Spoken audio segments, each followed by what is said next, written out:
Vamos continuar agora. Olha só essa sua questão 7, na página 68, gente. Página 68, questão de concordância. A gente vai rever esses temas que eles são recorrentes em prova, né? Então diz assim, aí ó, um concurso passado do MPU estava com exato, agora está com SESC, e eles vão alternando essas brincadeiras. Auxiliar de serviços gerais. Hein? A concordância verbal está correta na opção correta. Quando os telefonemas cessaram,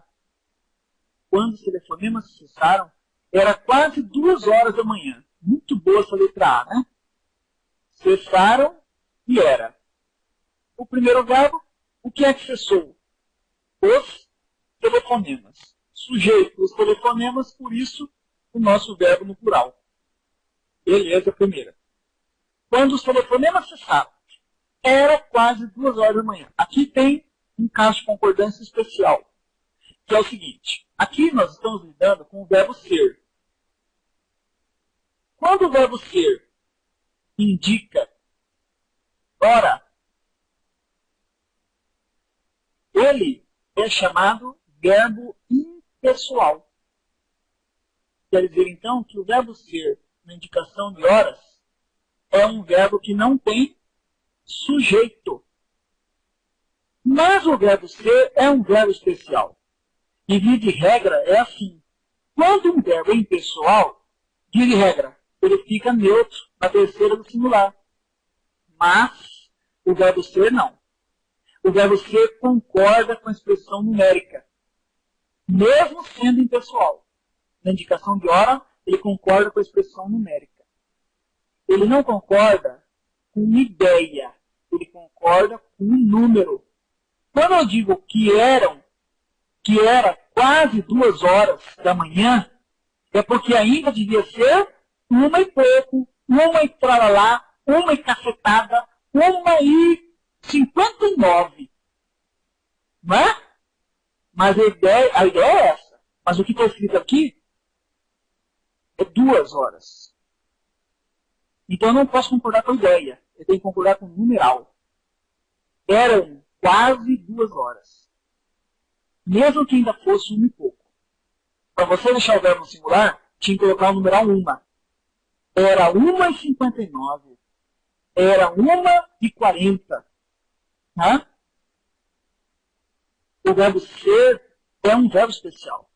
Ele mesmo não tendo sujeito, quando indica horas, ele não tem sujeito. A sua concordância é com a expressão numérica indicando a hora. Ou indicando a hora, ou dependendo de como a gente faz, por exemplo,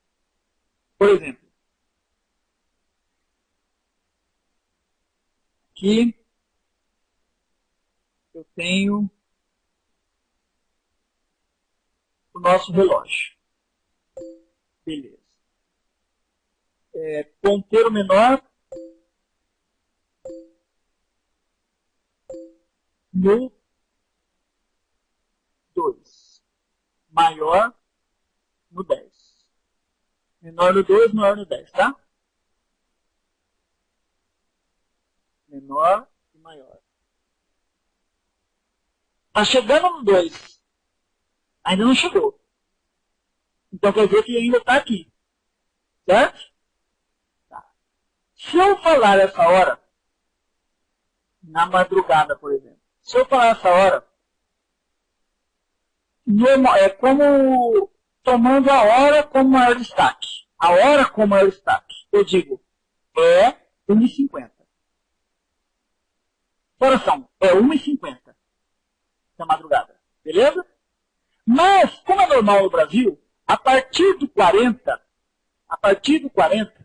é normal a gente falar o que está faltando para a hora seguinte, não é? Abaixo nem tanto, ele vai 35 para 1. Desculpa, 25 para 1. 25 para 1, que seria aqui no 35, ó. O normal é começar daqui do 40. E aí a gente fala como? 20. E se eu falar assim, aí o verbo concorda com minutos. Que horas são? São 20 para 1. Plural. São 20 minutos para 1. Agora, se eu falar o nome da hora com destaque, é 1h50, é 1h40, é 1h40, é 1h50. São 10 para as 2, são 15 para as 2, são 2 para as 2. E se for 2, é 2 e não 2. São 2 para as 2. Por que 2? Porque é minutos. Isso. Então, algumas horas são singular. É 1 hora, é 0 hora. E as outras 2 horas que são singular é meio-dia, é meia-noite. É meio-dia, é meia-noite. É meio-dia, é meia-noite, é 0 hora, é 1 hora. O resto é tudo plural. São 13 horas. São 12 horas. Tá? Bacana? E mesmo que ainda vão ser as 2 horas. É quase 2 horas. Então ainda eram muito pouco, não era? Mas se está escrito 2, tem que ser, eram. Muito boa essa questão, né? Eram quase 2 horas da manhã. Letra A está errada. Quem é o sujeito do verbo ser aí? Não tem. Verbo ser é verbo impessoal na indicação de horas. Tá, gente? Letra B. Não faltam motivos para anúncios exóticos. Então, essa aqui é uma construção, uma concordância que você não pode cometer uma falha dessa numa redação. Você não pode, porque certas coisas, certos erros fazem o examinador tomar nojo da sua redação. Uma delas é esse tipo de concordância errada que as pessoas fazem no dia a dia. É muito feio. Quem estuda, quem estudado, quem estudou, não pode cometer umas falhas dessas. E sabe por que a gente comete? Por preguiça. Preguiça de levar o verbo plural. Aquele CS, ou levar o verbo plural com M, por exemplo. Aqui não faltam motivos. Porque o que é que não falta?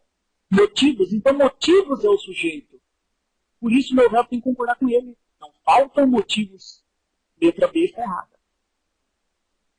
Está sendo explorado nessa semana o instrutor e o coordenador do curso. Quer pular essa? Pulei. Fazem 3 semanas que compraste o carro e já queres vendê-lo? Está na frente, tu compraste, sujeito desinicial. Tu já queres vendê-lo, sujeito desinicial, tu. Mas aqui atrás, 3 semanas, não está indicando tempo decorrido? E quando o verbo fazer indica tempo decorrido, ele é verbo impessoal, ele não tem plural. Ele fica neutro na terceira do singular. Faz 3 semanas. E 3 semanas é apenas o objeto direto do verbo. Porque o verbo fazer, na indicação de hora, recebe o nome de quê, gente? Verbo, ou na indicação de hora, na indicação de tempo decorrido, recebe o nome de verbo impessoal. E esse aqui, diferentemente do verbo ser, não tem meia boca. Terceira do singular. Tá? Letra B, está fora. Faz 3 semanas. Letra E, aparelhos de TV, gravadores, máquina, tudo estavam à venda. Falamos dele na aula passada? Falamos na questão número 6, né? Na letra B da questão 6, veja a letra 6. Apesar da greve, diretores, professores, funcionários, ninguém foram demitidos. Estava errado, porque o verbo concorda com o núcleo, ninguém, núcleo resumidor, ninguém foi demitido. E aqui de novo, ó. Aparelhos de TV é um dos núcleos. Aparelhos. Gravadores, outro núcleo. Máquina. Tudo isso é o núcleo do sujeito. Tudo isso faz parte do sujeito. Mas tem esse aqui, ó. Tudo. Que é o núcleo resumidor.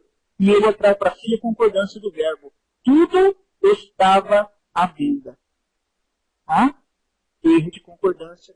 Tinha que concordar com o núcleo resumidor. Tudo estava à venda. Agora veja a letra B. Não, C. Está sendo explorado nessa semana o instrutor e o coordenador do curso. Olha o pessoal da exato querendo saber se eu conheço a regra do sujeito composto posposto ao verbo. Quem está sendo explorado? Você.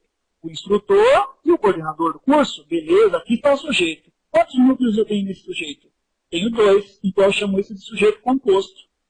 Os núcleos são instrutor e coordenador. Coordenador é um núcleo, instrutor é outro. E o núcleo mais próximo é instrutor. Não é? Então, quando o sujeito é composto e vem posposto ao verbo, nós temos duas possibilidades de concordância.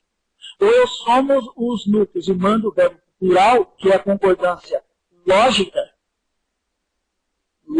porque segue a regra básica, estão sendo esperados o instrutor e o coordenador, ou eu concordo com o núcleo mais próximo, chamado então concordância atrativa, está sendo esperado o coordenador e o instrutor.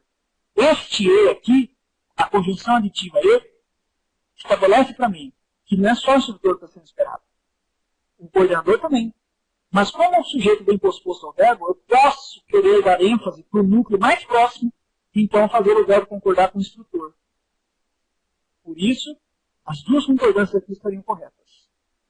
Beleza? Isso porque o sujeito está posposto ao verbo.